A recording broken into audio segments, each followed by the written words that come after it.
is an Unspoiled Network podcast. This is Spoil Me, covering Veronica Mars, Season 1, Episode 19, Hot Dogs. In this episode, there's some terrible people stealing dogs and then selling them back, and I hate them, and I hope that they burn in hell, and also, I'm a real bad feminist this episode. Welcome to Spoil Me.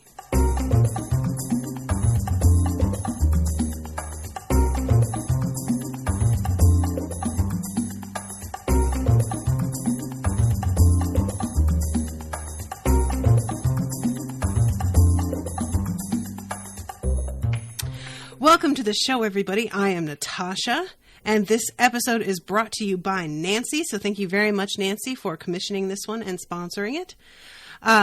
So yeah, when I say that I am a bad feminist, some of you may have seen my commentary on the Facebook page for patrons, where I said that I was watching this and I did not trust Logan's sister.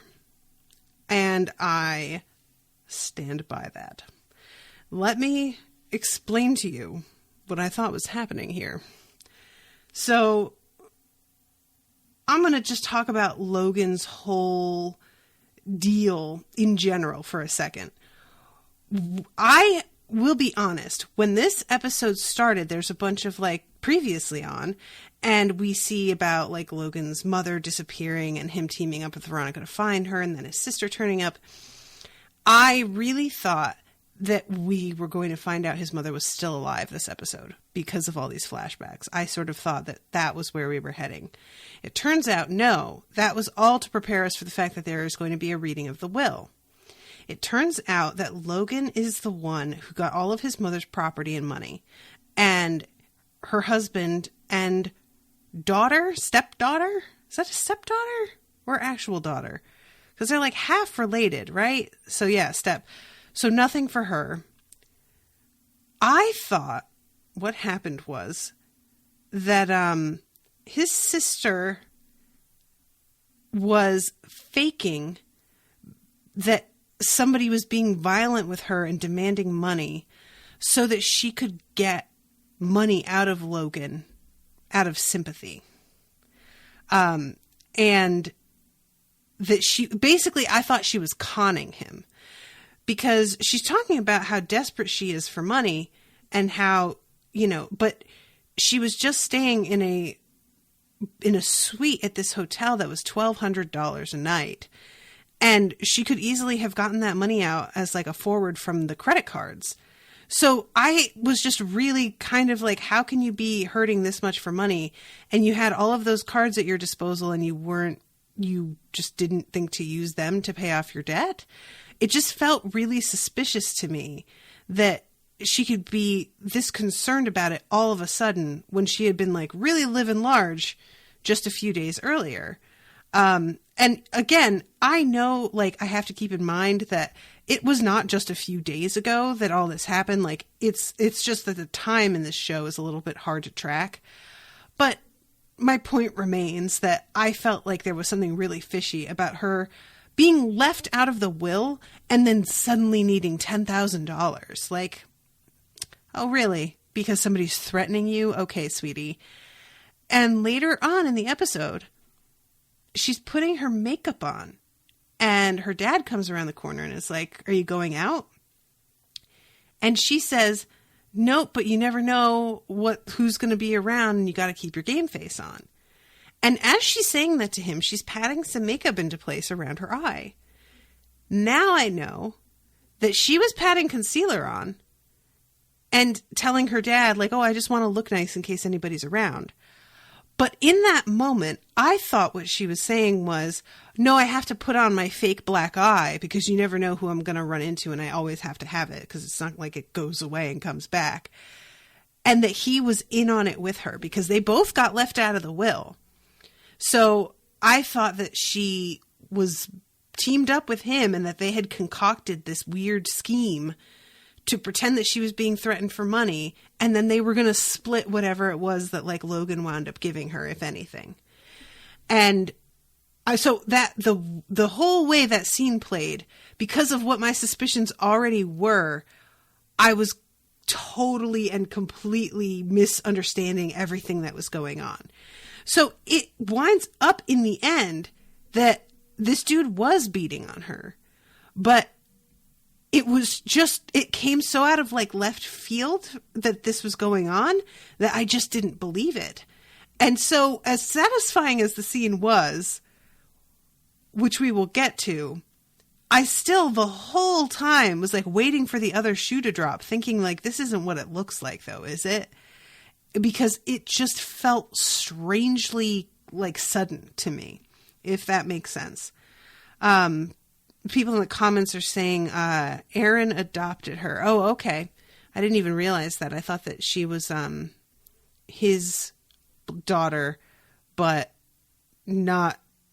So she's no blood of anybody then. Is that true? Nancy says she must not have thought about a cash advance on the misappropriated cards. I guess not. Don't you need a PIN to get cash? I'm not sure, Megan. You might. She seems like a wily one, though, that I feel like she could figure that out, but maybe not. But yeah, so I really like was definitely doing the like, oh, she is so full of shit this whole episode, even though I really should not be approaching it like that. But this is a TV show, and she has been like shown to us from the start as being somebody who is very willing to do dishonest stuff to get what she wants. So yeah, I just have a lot of mixed feelings about how this whole thing turned out. So okay, let's start from the beginning, because we start off with Veronica helping Weevil with some math problems. And Weevil is trying to stay interested, but he really like can't be bothered. And he finally turns the, what do you call it? He turns the subject matter to asking about Duncan. And I heard that he took off, and word on the street is that he took off because you accused him of killing his sister. And Veronica's just kind of like, well, that's not what happened. And he's like, well, whatever is the reason for him leaving, you'd still think they didn't get the right guy, don't you? And she kind of looks at him. And I mean, if you are being suspicious of everyone who was close to Lilly in any way, it's really hard not to have him asking you these questions and immediately kind of be like, why are you so interested? And her dad comes home before she can answer him and gives Weevil this fucking look. He calls him Eli. I just have to say that I love the name Eli, and I wish Weevil went by Eli because he kind of looks like an Eli, to be honest. But yeah, he stands there and waits until Eli just gets up and leaves. And I felt so many ways about this because, like, on the one hand, I really do understand that in most of the ways that matter, Weevil's bad news, right? Like, he's, as we know, he has the code that he lives by, and in many ways has a good heart, but he's into some shit. And I understand not really wanting somebody who's into some shit around your kid. On the other hand, he has done so much for Veronica. And when she says something to her dad about how, like, well, he's done me some favors in the past, and I was just, trying to pay him back a little bit. And her dad says, consider it even. I was just like, dude, you don't even know, though. You are so, misunderstanding what kind of unevenness there was to begin with, that she just doing, just because you say so that you're even, she really does owe him a lot. I guess getting him out of jail, pretty good. She might be even now. Because it's not like he went to jail because of something that she asked him to do. But yeah, her dad just really doesn't have any idea of like how much she has relied on Eli to get some things done. Do you hear me calling him Eli now instead of Weevil? This is happening. It's probably not happening. It's probably just temporary. But yeah, so like the whole interaction with her dad about Weevil was really surprising to me. And I just didn't expect him to have this sort of animosity because for some reason that I have no evidential support for of any kind, I sort of had it in my head that like her dad knew how many times Eli had helped her. And I don't know why I thought that, you know, I just kind of assumed that they each have insight on who the other tends to rely on when it comes to like emergency backup. But you know, I don't have any support for that. So yeah, that it just really surprised me. So, okay. Then we go to school and we have first a very quick scene of this girl chasing a, dog out the gate. The two gates of this, amazing giant house are wide open and her dog is missing. And of course she assumes that like she forgot to lock the gate and the dog ran away. And we find out later what's going on here. But she's like, you know, the nerdy girl at the school. And we're not talking nerdy like the modern day, like cool nerd. We're talking the nerdy, like, you know, not quite Napoleon Dynamite, but like that kind of awkward strangeness that makes people go, I do not understand you. And therefore I am not going to be your friend. The unfortunate thing that happens. And she's pretty good, this actress that plays her. I really enjoyed her performance, to be honest. But she winds up coming to Veronica for help a little bit later on. And Veronica at first is like, I don't do lost dogs. Like I investigate people and like follow them around, but like trying to track down a dog, that's not really anything that I even like. And then she feels so guilty because this girl is clearly heartbroken that she capitulates and is like, well, maybe I can help you make some posters. And she helps her design a poster that's like much more effective with the dog's picture on it. So the report comes later on. They like wind up getting called in that because she's gone and checked the pounds and they get called that they found her dog on the side of the road and that he had been hit by a car, but here's his collar. I'm really sorry for your loss. And I'm just covering the large parts of this particular plot really quickly, just to give you all an overview. Veronica takes that at face value initially, but then when she sees like one of those notice boards, that's normally just like, you know, flyers for concerts and stuff. It's nothing but lost dogs.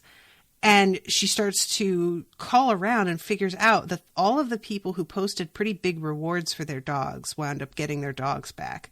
And the people who didn't offer a reward didn't. And realizes that somebody is taking these dogs on purpose and holding them. And she sets up a sting, using Wallace as her between guy.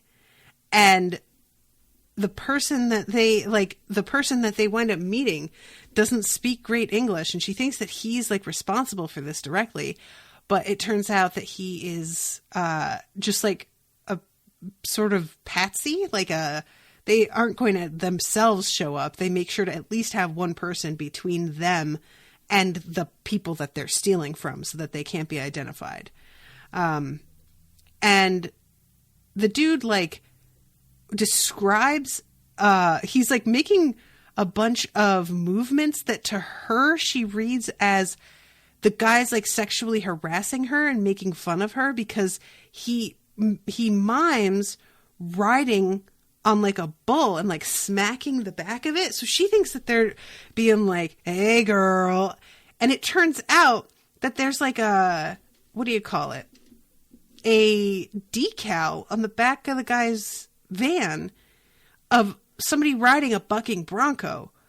So I really thought that that was hilarious. Like that she really misinterpreted what that meant. Rachel says mud flap. No, it was on the like rear windshield. So I think a decal, right?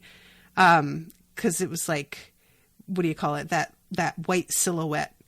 I just found that so hysterical because as she's like listening to them, I can speak some Spanish. So, the busty girl mud flaps. Thank you, Nancy. Rachel, you're right. That was the mud flaps. I was talking about the decal, but yeah, I forgot about that too. But yeah, I could understand enough of the Spanish they were speaking that I was like, it doesn't sound like they're sexually harassed. Like, it doesn't sound like they're singing that to her, but I don't know what the fuck they're talking about either. And then once I saw this, I was like, oh, you know what? That was pretty well done, actually. And long story short, she winds up figuring out, because she thinks that somebody's doing this on their own.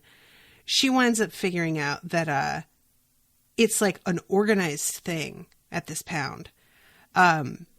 And it's a really like amazing confrontation where this girl like has a guy on the floor and is using her fucking stun gun on him, and it's pretty intense. And I'm not going to lie, I was cheering her on a tiny bit. So that was pretty great.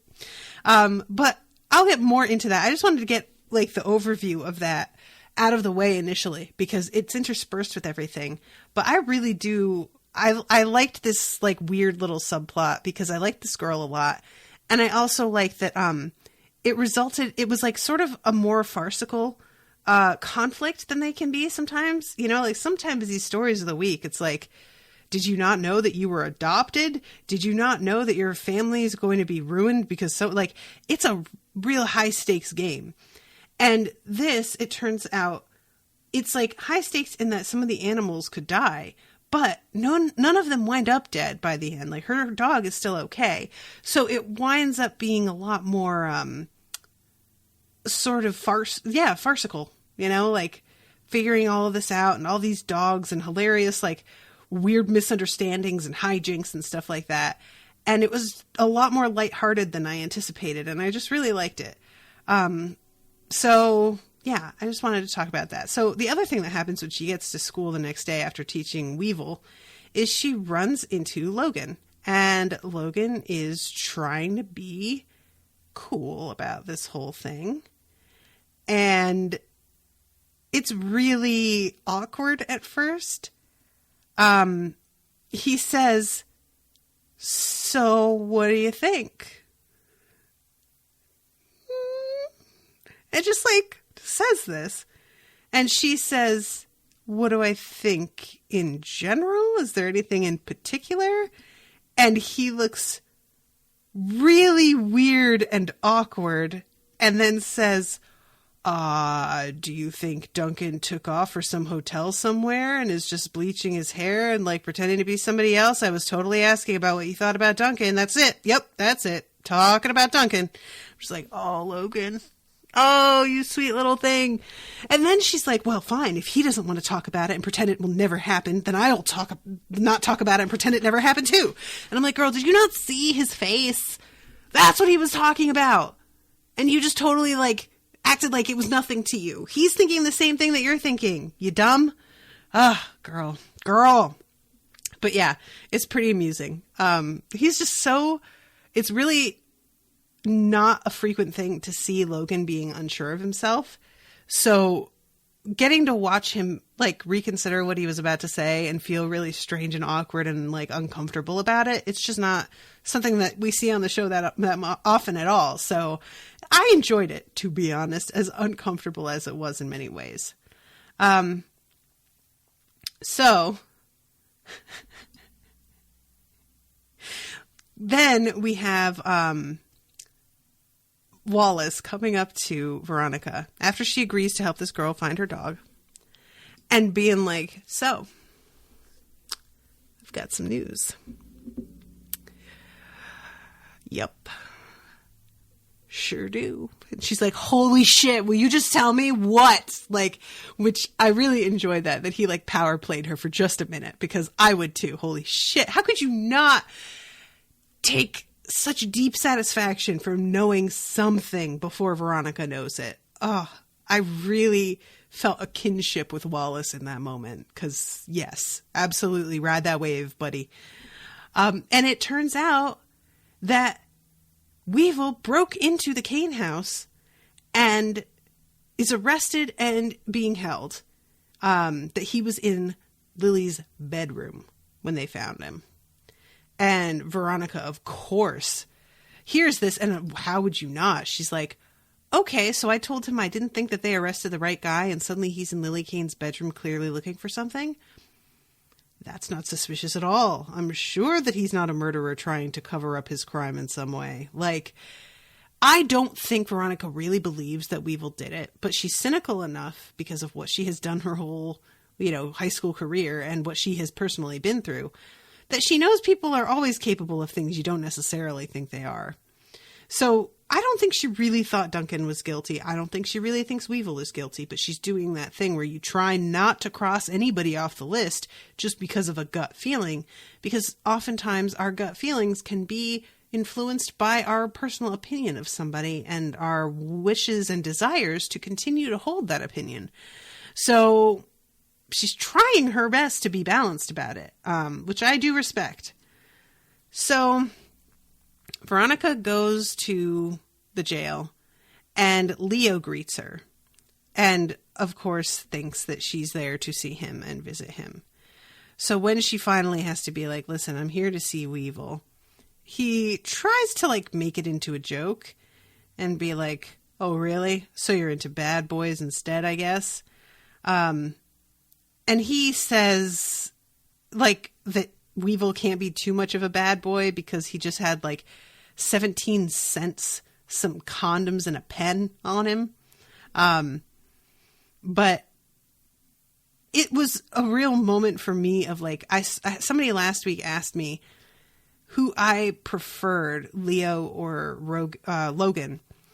And I just so relieved that Leo is going to be out of the picture after this episode, at least out of the picture in terms of being a love interest. He may show up in the show and be somebody that she still runs into and has to deal with, in which case, okay, I can cope with that. But I did not think that Leo was as charming as the show seems to think he is. She said something about him being so hot that he'll be single for 3 seconds. I do not find him attractive at all. I think he's really weird looking. And just everything about what is supposed to be drawing her to him made no sense to me and didn't click with me in any way. So, I just was not invested in that relationship at all. The only thing that I was I admired his acting when she finally breaks up with him. I thought that he performed that scene pretty well. But other than his talent as an actor, there is nothing about Leo that had me interested in the two of them staying together in the slightest. So I frankly forgot that he was even really a factor every time that he wasn't on screen. I just completely forgot about him. So yeah, Leo, nothing to me. But I find that to be the case in a lot of shows. I've noticed there are characters who are supposed to be really sexy and charming and everybody's supposed to be falling all over themselves and I just don't see it at all. And I think either I have very different standards by which I judge that sort of thing, or I am much more apt to understand the appeal when they are a challenge, it feels like, to the person that they're sort of courting. And by a challenge, I mean somebody who can keep up. And Leo got played by Veronica a couple times and he wound up figuring it out after, but in the moment was so easy to dupe that I sort of lost a little respect for him also. And I think that's how I am in my relationships, one-on-one as well, is, I have always dated men, and my two most long-term relationships, Brendan and Owen, are both dudes who are really sharp and funny and can keep up with me when I make jokes and, talk about a couple of different things. And I need that in characters as well. So just presenting somebody as being oh, well, he's pretty good looking and he can be smooth, and he makes some good jokes here and there. Not enough. We need somebody like really on top of shit, especially if you want them to be paired up with Veronica. And Logan's dialogue is sharp as fuck. I mean, it just is, you know? It just, they really, you can tell that they like save all the best lines for him a lot of the time. I really enjoyed it, actually. So the play between the two of them just feels they're more worthy of each other. And like I said, I feel like Logan needs some direction because he is really intelligent and his potential is being wasted. And I feel like Veronica could sort of like nudge him in the right direction. And I don't want to be, oh, the girl will save this guy from himself. I don't, you know, but you know what I mean? Like, sometimes we just don't have the person in our life who like who sees us and gets us. And I feel like she might be the one, because Logan has shockingly few people who actually give a shit about him in his life, it seems. But that may be changing, because his dad seems to be trying to turn over a weird, demented new leaf. So I don't know. So Veronica goes in to see Weevil, and she asks him straight up, why were you in Lilly's room? And he tries to like throw it off that, oh yeah, I just wanted to, you know, steal some shit, whatever. And she's like, I know that you two were involved with each other. And I know that there were letters between the two of you.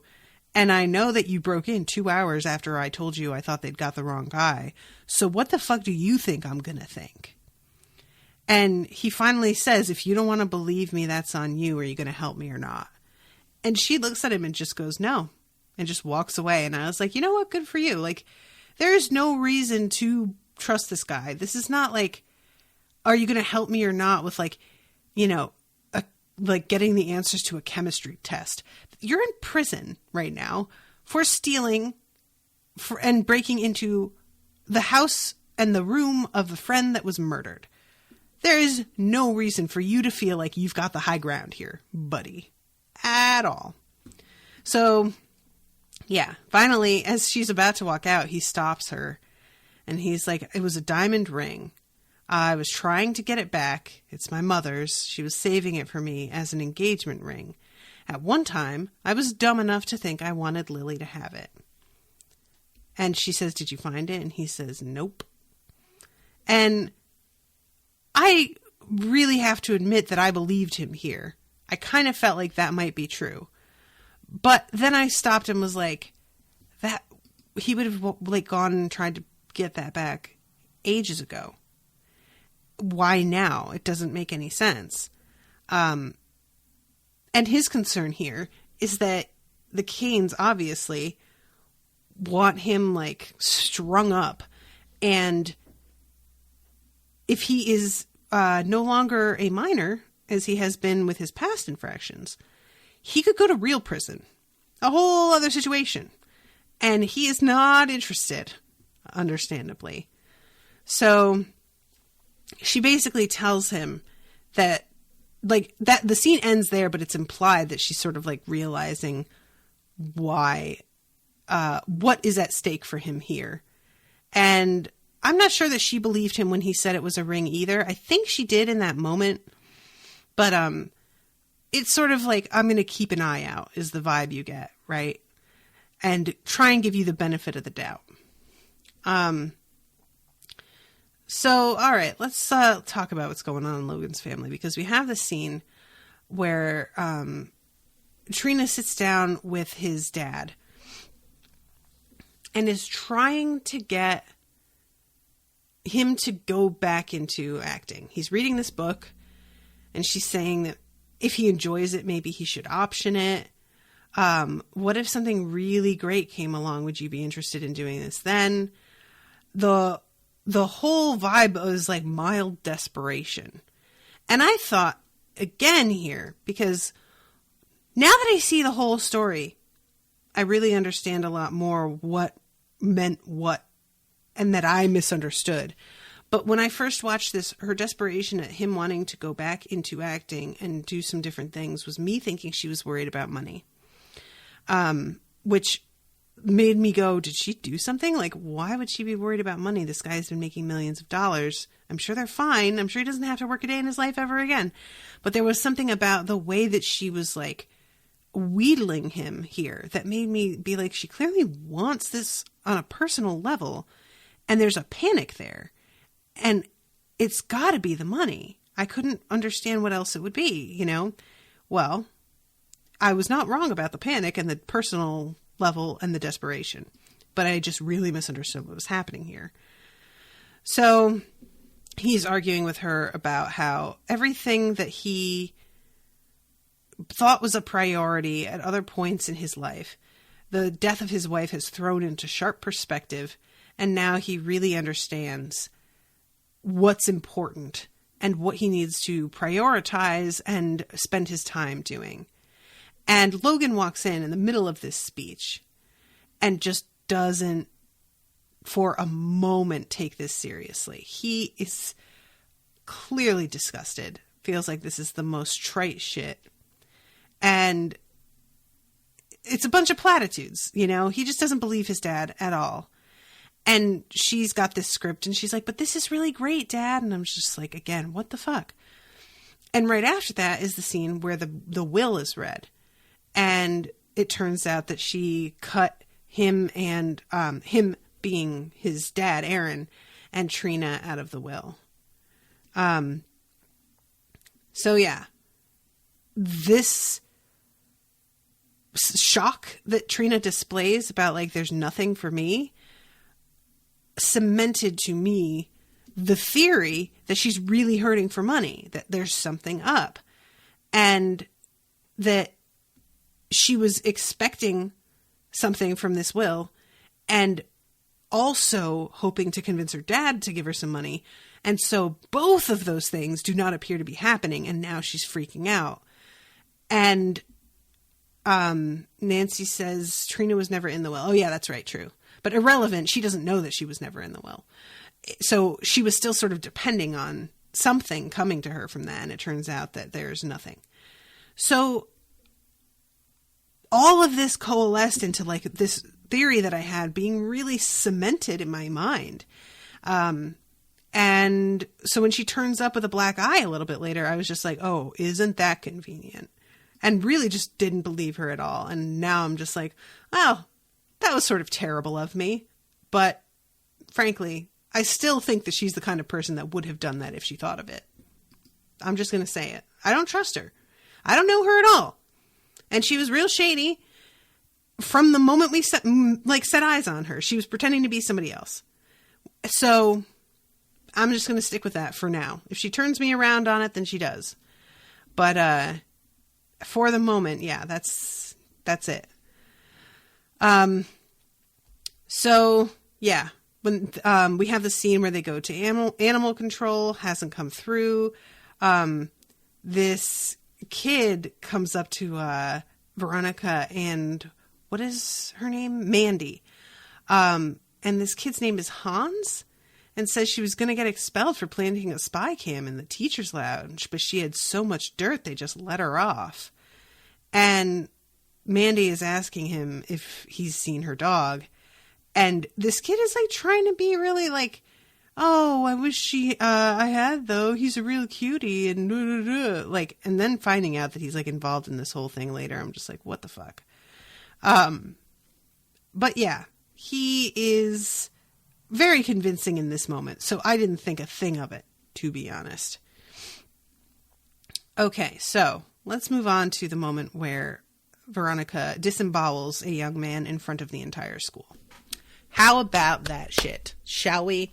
Let's discuss her ripping his gonads out through his mouth, because it's just about on that level. You guys, it's one thing in a show like this to have somebody like, you know, confront a bully. But in shows like this, where Veronica is really smart and really resourceful, but she does tend to be the brunt of a lot of shitty people's jokes, you expect that she's going to have her like moment of triumph and then she's going to get payback for it like right away. So I watched this moment where this kid, it turns out he's calling Mandy and tells her that he found her dog.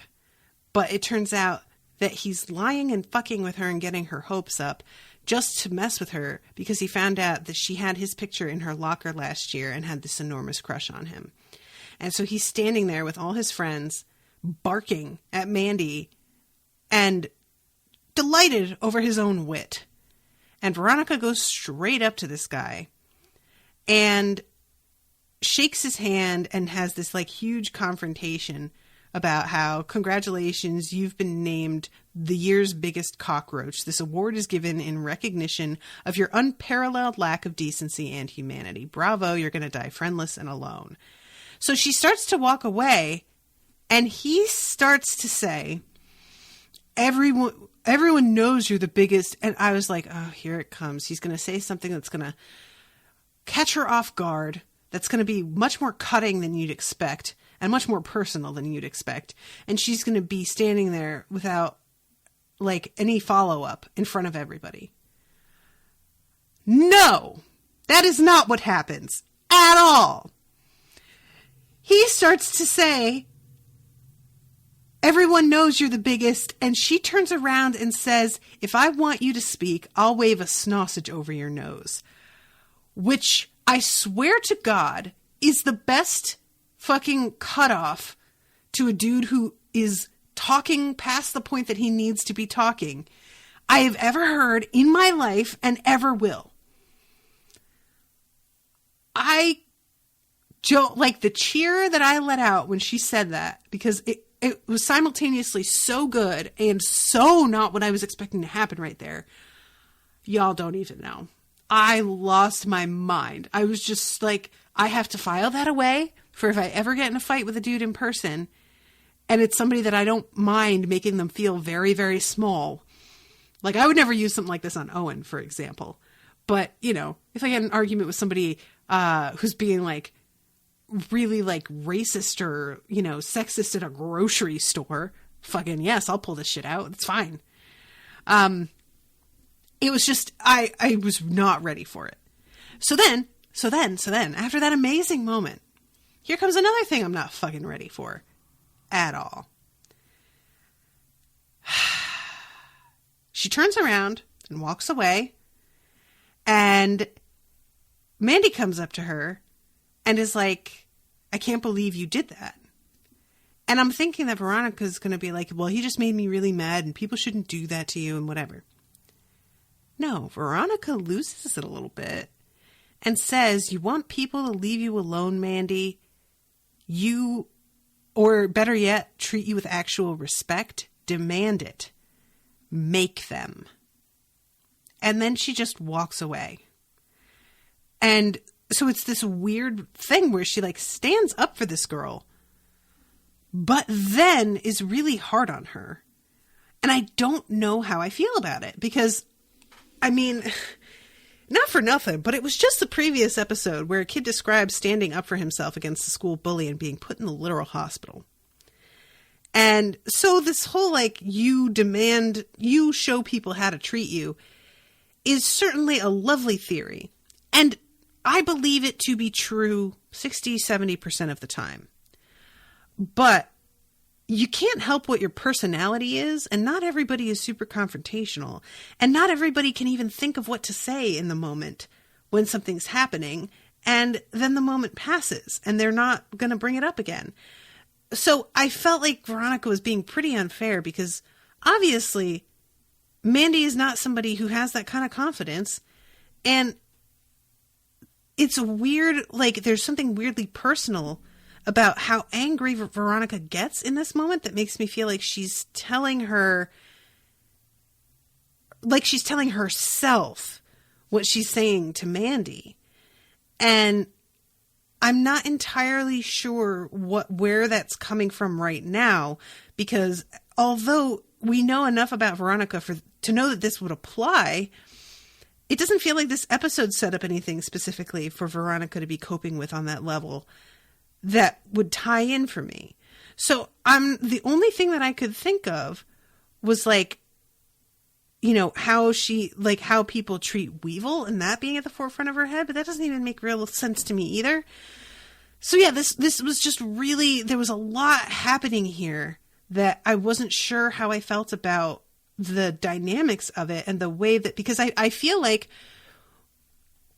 as I said, I do agree that you teach people how to treat you to a point, but I do think that kind of advice can often just be victim blaming cloaked in advice, and that it doesn't take into account what it is somebody wanting to control their circumstances.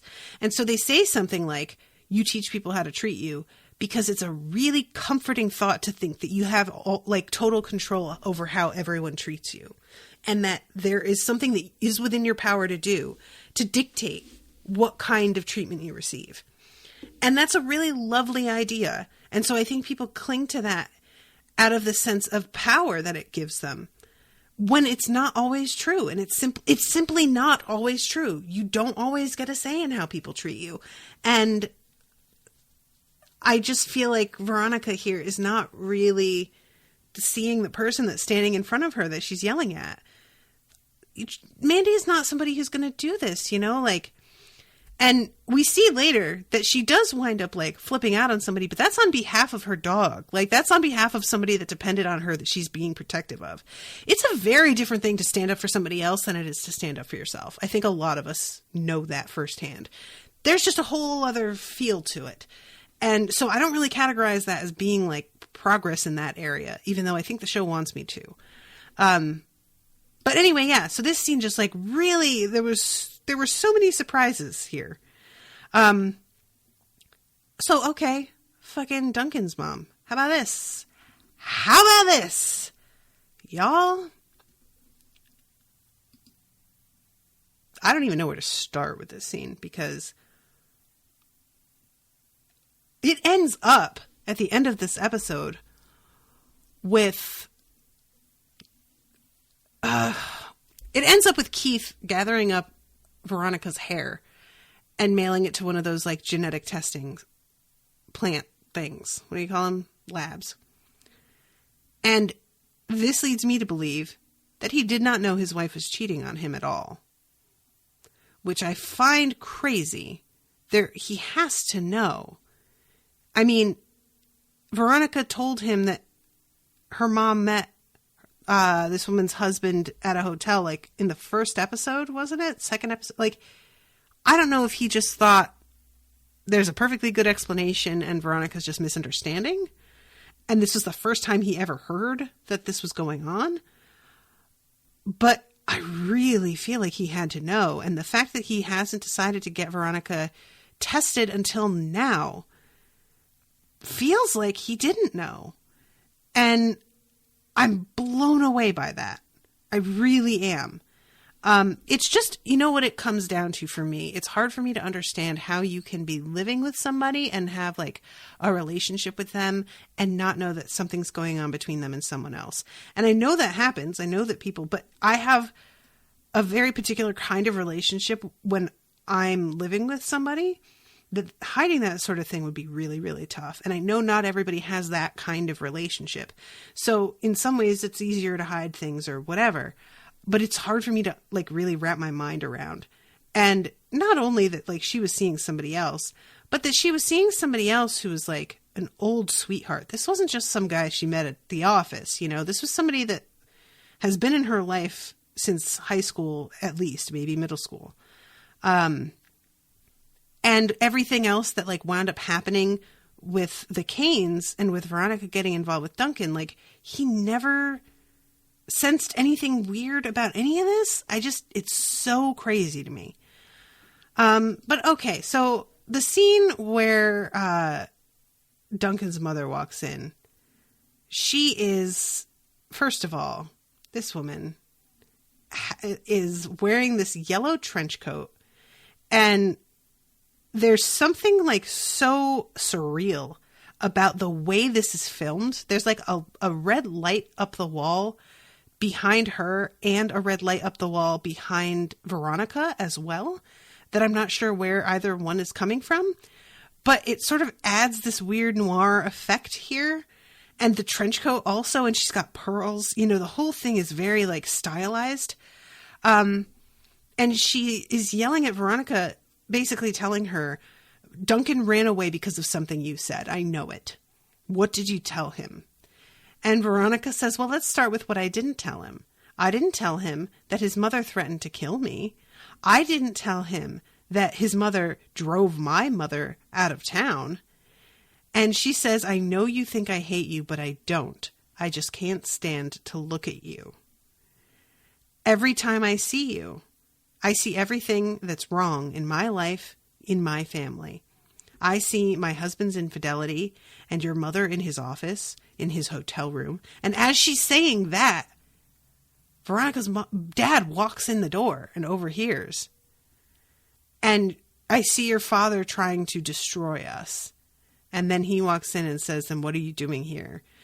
And again, I thought he knew, because the fact that he walks in and she wasn't aware he was there, but she displays practically no embarrassment at the way that she was going on, makes me feel like she knows that he knows.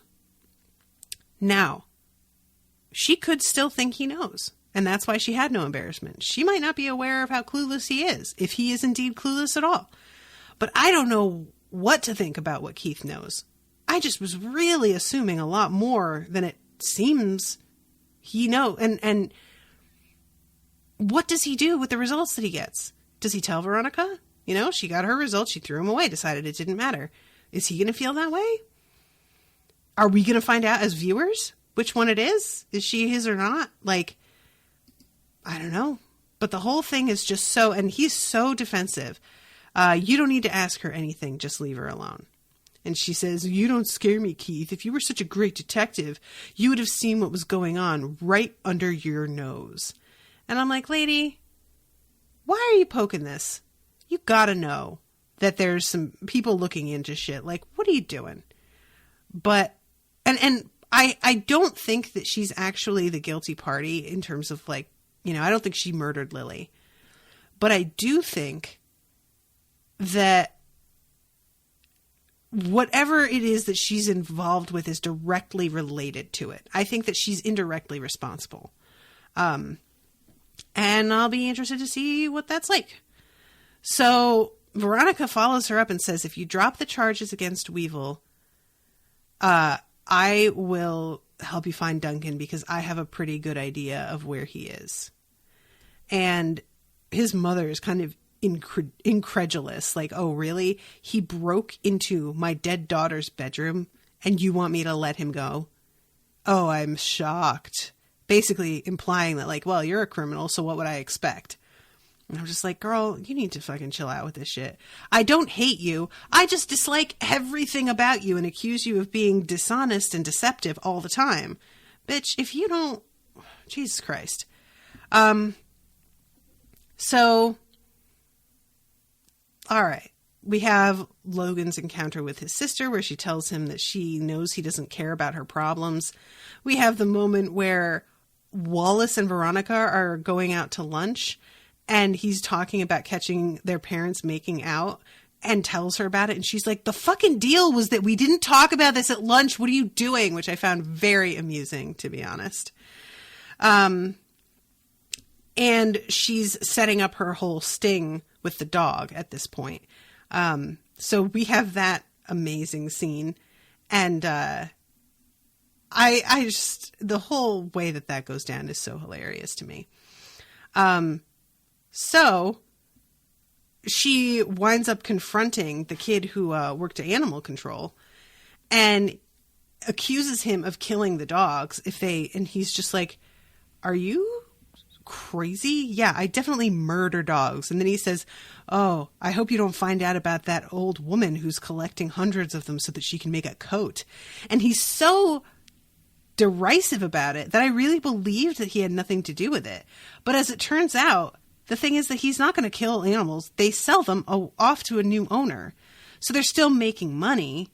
They're just not making quite as much as they do with reward money. But they're still, like, they're not killing the dogs. And so he can be this derisive about it because it is very far from what they're actually doing. So here comes Logan. He goes to visit Veronica, and he tells her that he wants to find out some information about his sister's boyfriend, Leech of the Week, he calls him. She says, what did he do? He says he beat her up and I plan on returning the favor. All I know is his first name, Dylan, and he's producing this steamer, and he gives her the script. So she looks into this, and this is when we go to the scene where she's using some concealer on her eye. Gotta have the game face on. And again, this scene takes on a very different tone when I now know what's going on. But again, I thought that this was the two of them conspiring together as she put on her fake black eye, because I was not paying attention to the fact that she has a skin tone compact open next to her that she's using. She's not using black and purple eyeshadow here. And he comes up a little closer to her and asks what she feels like for dinner, clearly trying to get a better look at her. And when I say clearly, I mean clearly now, not clearly then. And he, I think, is sort of putting two and two together about what's going on with her and that the boyfriend is somehow involved.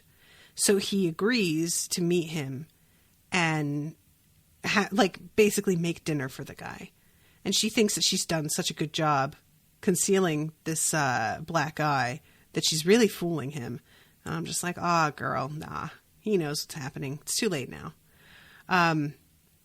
So meanwhile, Veronica has done her work and is looking into it and figures out who he is. And Logan calls his dad, intending to blow the whistle on this guy. And his dad tells him that he's inviting the guy over for dinner and then hangs up on him. And Logan thinks that he's about to be really, what's the word I want? Overly welcoming. He's going to roll out the red carpet. I'm helping her out. It's what dads do. And he hangs up.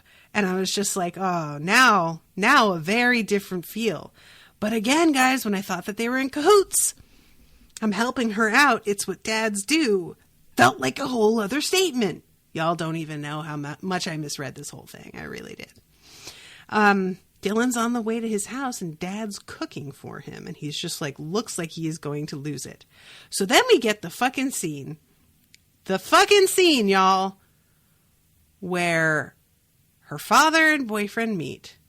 And his dad gets right up in his face and acts pretty on edge, but just chill enough that you're maybe I'm misreading the situation. But he does have a giant butcher knife in his hand the entire time.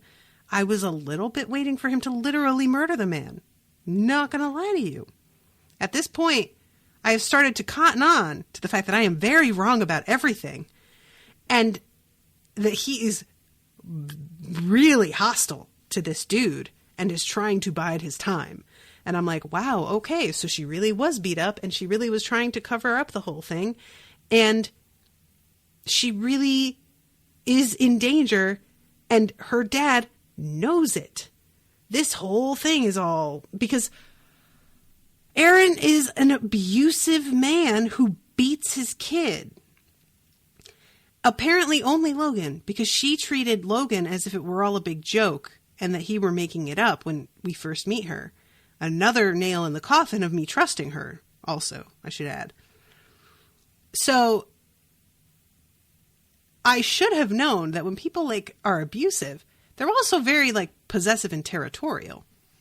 But I sort of had this feeling he wouldn't care if she was getting beat up by her boyfriend because that's just how boyfriends can be, that he would accept in a way if that were actually happening to her, because he doesn't care about her in the way that we want him to care about her, just like he doesn't care about Logan in the way we want him to care about Logan. But that is not so. It is a real point of pride that this is his kid, and no fucking way do you get to do this to my child. So everything that I understood or thought I understood was just so off base. And yeah, he starts beating this guy up. And That's Amore begins to play. Y'all, that might be the best music choice for a fight scene. And I put fight in quotes because it's real one-sided. That I have ever seen. Like, is that just the most beautiful thing? I was laughing so hard. I couldn't believe what I was seeing. And also the fact that the show has turned it around, that I'm rooting for Aaron to beat somebody up after that fucking other episode, you know, like, talk about unexpected. Yeah, I did not see that one coming. Also, very off topic, but I should mention that this fight scene allows us to get a real sense of the Eccles backyard, and holy hell, it's amazing. And I really want that backyard.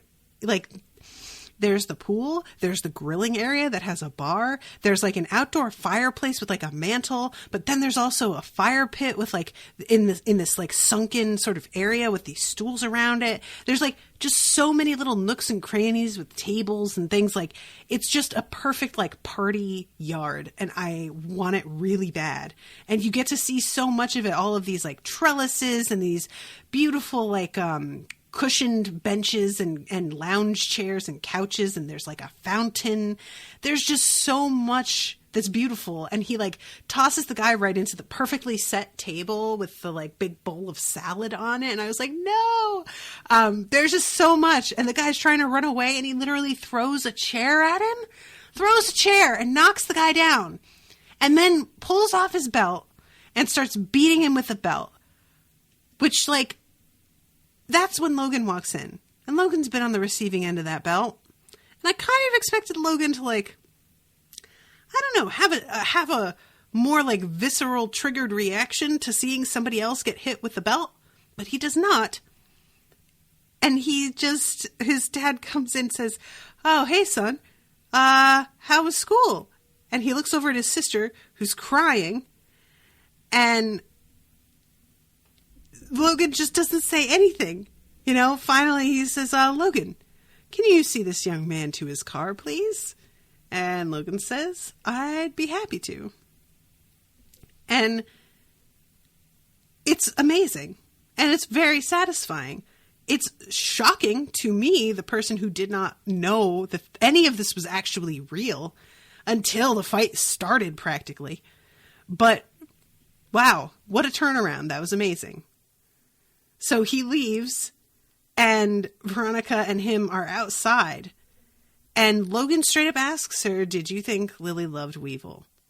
And she looks so taken off guard and says, I really don't know, because she never told me about him either. I was wondering when you were going to ask me about that. And he says, yeah, well, I don't know.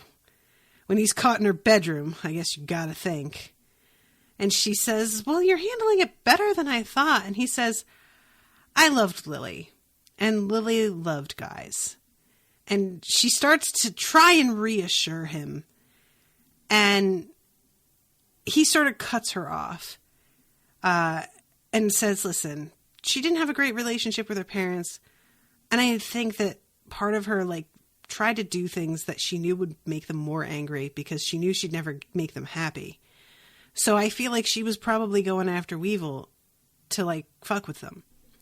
And to be honest, I don't totally think like that's an out of line assumption, but I also think that if she were trying to piss her parents off, more people would have known about the two of them being involved. So I don't actually think that's what was going on, because there's no point in, you know, getting involved with somebody to make your parents angry and then keeping the whole thing a secret. That just that won't make sense. But she says, like, but she really did love you. And he says, but just not like I loved her. And then it says, it's okay. You know, it lets me off the hook a little bit. I don't have to feel guilty anymore. And she says guilty for what? And I thought that he was going to say for kissing that other girl that night so that she left and went home. But he just says for moving on. And he has this look on his face when he says it that melted my stone cold heart. And then he kisses her again. And I was like, oh my God, these two are kissing again. I love it so much. It just makes me really happy. I just really like the two of them. And just, just like, And then they start to like pull away from each other. And she's sort of like, what are we doing though? Like, what are we doing? We need to talk about this. And so they decide that they're going to kind of keep it a secret until they can tell what's happening, like how real this is and whether it's worth the trouble of letting everyone know about it. So I actually really liked that. So then she has to, after the makeout and after this talk, she has to go and break up with Leo, who she confesses that she just made out with some other guy. And he takes it about as well as you could fucking expect, to be honest. He's really pretty good about it, because I feel like that's not something that most people would take with any grace at all. I know I fucking wouldn't. And he still agrees to help her. Like, after all that, she's like, so I still need to ask you for a favor, though. And he's like, oh my God. But he does it. And what it is that they go to animal control and they find this whole stash of dogs in this other, like, locked area. And he's able to arrest this guy, which is very satisfying for him. Although I have to admit to a certain amount of side-eye when a white cop is arresting a black man and going, oh, please resist arrest. Please, I beg you. And I'm just like, optics, maybe don't. But I know that's not what they were intending in that scene. It's just, there's no not going there in my head anymore now. I have turned the corner on that sort of thing. But, how you're supposed to take it is that he just got dumped and he's looking for a fight. So I try to keep that in mind, that it's a specific thing, but it really just kind of feels ugly in that moment. And then they leave and they come across fucking Mandy, who is using her stun gun on this guy's fucking neck, screaming about how he killed her dog. And it's honestly not at all out of line in any way. I swear to God, I don't fucking care. Go ahead, girl. Go ahead, girl. Yeah, you think he killed, we find out he didn't. If he had done it, and I thought he had, that's fucking the reaction that I would have. And I love that Wallace comes in and sees that whole thing going down and is, kind of laughing. He's sort of like, well, shit. He's having the same reaction as me. And then this guy tells her, he's not dead. We sold him. We sold the dog when we couldn't get a reward. So Veronica gets in contact with the person and is able to track them down and get her dog back. And it's actually a really, weirdly satisfying little moment that I enjoyed a lot. And there's that getting the dog back moment. There's Keith collecting his daughter's hair moment. And then I think very last moment is her going up to Weevil. And we had a flashback earlier about this pen that her friend Lilly used to pass notes that had an empty tube that you could put stuff into. And she's figured out that's probably what he went in there for, not the ring. And when she confronts him about it, he's like, oh yeah, here's the pen. And she's like, well, where's the message? And he's like, dummy. Yeah, I'm definitely going to tell you. Come on. But he says to her, well, if it's a secret message pen, so it wouldn't really be much of a secret if I told you now, would it? And I just really don't think... I want to know, though, really what was in that note, because I don't think Weevil killed her, but I'm like, what does he want to cover up so bad, It's suspicious. So yeah, God, who killed Lilly? Weekly check-in. Fucking no idea. No idea. I'm starting to wonder if it's somebody we haven't even met, But... yeah. All right. Well, I'm over time, guys, and I need to get going because I have a Zumba class that I'm going to. I haven't been in 2 weeks because I got sick and I just could not make myself go. And I'm pretty stoked because I have some really cute new activewear to fucking do a little fashion show with. So it's nice to have... Guys, if you are plus size and looking for good activewear, Rainbow Curves, baby. They have a sale on right now for $10 for like all of these different things. It can't be beat. Stuff is pretty damn good quality too. So, yeah, I'm just doing a little Rainbow Curves plug at the end of this episode. No big deal. All right, guys. Well, thank you all so much for listening and for being here and chatting with me. I hope that you're enjoying the coverage. And I will be seeing you. There will be no episode next week because it is Christmas week. But I will be seeing you the week after with a new episode. So happy holidays to everybody. And toodaloo, motherfuckers.